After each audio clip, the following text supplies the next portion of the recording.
Hi friends, welcome to Sabina சமையல். இன்றைக்கி ஒரு சூப்பரான பூசணிக்காய் அல்வா தான் செய்ய போகிறோம். பாய் வீட்டு கல்யாண ஃபங்க்ஷன்லாம் இந்த பூசணிக்காய் தான் செய்வாங்க. பாருங்கள், ரொம்ப சூப்பராக இருக்கும். இன்றைக்கி நம்மளும் சூப்பராக ஒரு பூசணிக்காய் அல்வா செஞ்சிடலாம். அதுக்கு நான் ஒரு 1/2 கிலோ போல் பூசணிக்காவை நான் இப்போ கட் பண்ணி எடுத்து வச்சுருக்கேன். இப்போ அதை நல்லா சொரவி எடுத்துக்கலாம். இப்போது இதை நல்லா சொரவி எடுத்தாச்சு. எடுத்துகிட்டு இந்த தண்ணியை நான் அப்படியே வடித்து எடுத்துக்க போகிறேன். பாருங்கள், இப்போ எல்லாத்தையும் சொரவிக்கலாம். சொரகி எடுத்தாச்சு. இப்போ நான் புழிஞ்சு அதில் தண்ணி மட்டும் நான் எடுத்து வச்சுக்க போகிறேன். எல்லாத்தையும் நல்லா புழிஞ்சு எடுத்து வச்சுக்கலாம். அந்த தண்ணி நம்ம வேக வைக்கும்போது வேறு தண்ணி நம்ம அதில் ஆட் பண்ணாமல் அந்த பூசணிக்காய் தண்ணி நம்ம வடித்து வச்சுருக்க தண்ணியவே ஊற்றி வேக வச்சுக்கலாம். ரொம்ப சூப்பராக இருக்கும். இப்போ பாருங்கள், நான் இப்போ எல்லாத்தையும் நான் புழிஞ்சு எடுத்துக்கிட்டேன். எடுத்துகிட்டு அந்த தண்ணியை மட்டும் நான் ஒரு பவுலில் ஊற்றி வச்சுக்க போகிறேன்.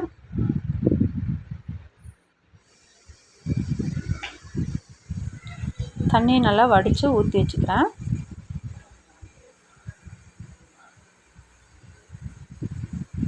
இப்போ பாருங்கள், அதுக்கு தேவையான அளவு நெய்,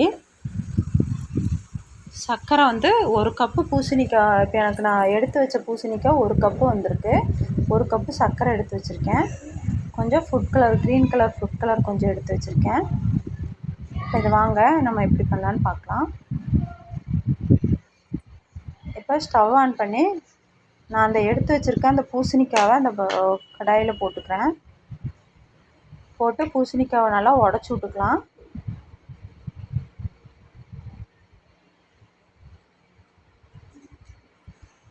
அந்த தண்ணி எடுத்து வச்சுருக்கேன் பார்த்திங்களா, அந்த தண்ணியவே அந்த பூசணிக்காயில் நான் ஊற்றி வேக வச்சுக்க போகிறேன். வேறு எந்த தண்ணியும் ஊற்றலை. ஆல்ரெடி பூசணிக்காயில் நம்ம தண்ணி வரும் வேகும்போது.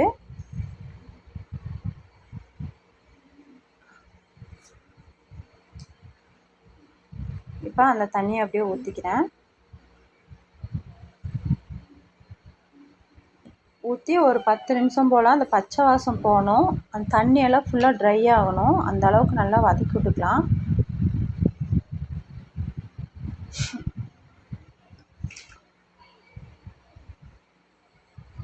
இப்போ நல்லா ஒரு மூடி போட்டு மூடி வச்சிட்டேன். இப்போ பாருங்கள், நல்லா வெந்துட்டுருக்கு பூசணிக்காய். அந்த பச்சை வாசம் நல்லா போகணும். ஒரு 10 நிமிஷம் நல்லா வேக விடணும். இப்போ பாருங்கள், வெந்து நம்மளுக்கு அந்த தண்ணியெல்லாம் நல்லா ட்ரை ஆகிடுச்சு. நம்ம ஊற்றின தண்ணியும் பூசணிக்காய் பாருங்கள் கலரே மாறி இருக்குது.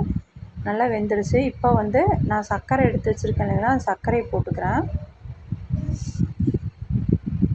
இப்போ சர்க்கரையை போட்டு இப்போ நல்லா கிளறிக்கலாம். கொஞ்சம் கொஞ்சமாக சர்க்கரையை போட்டு கிளறிக்கலாம், மொத்தமாக போட வேண்டாம்.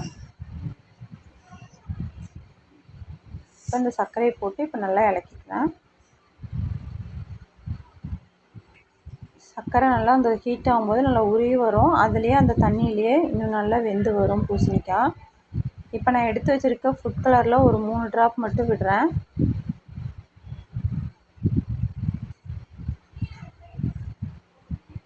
விட்டு இப்போ அதை நல்லா கலக்கிக்கலாம்.